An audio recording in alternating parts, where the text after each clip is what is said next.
Rumaragas ang pagpupala po sa ating lahat para sa ating araw-araw na talata. Tayo ngayon ay nasa Genesis Kapitulo 22, versikulo 6 hanggang 8. Ipinapasa ni Abraham kay Isaac ang kahoy na panggatong. Dala naman niya ang apoy at patalim. Pagkasama silang lumakad, tinawag ni Isaac ang pansin ng ama. Ama, ano yun anak? Tugon patanong ni Abraham. Mayroon na tayong apoy at panggatong, ngunit nasaan ang korderong ihahandog? Tanong ni Isaac. Sumagot si Abraham, anak, ang Diyos ang magbibigay niyon sa atin, kaya't nagpatuloy sila sa paglakad. So sa passage na to, tinanong ni Isaac ang kanyang tatay na si Abraham kung nasaan yung kanilang sacrificial offering. Kasi dala na nila yung apoy, yung panggatong, yung patalim, pero yung sacrificial offering ay wala.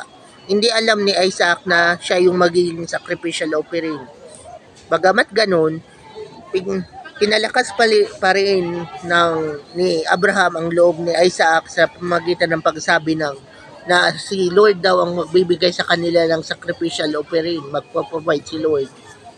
So ganun yun ang na bagamat alam ni Abraham na ang iaalay ay dapat ay ang kanyang anak na si Isaac, alam niya rin ang kakayahan ng kanyang Diyos na magpadala ng maaring ialay kapalit ni Isaac.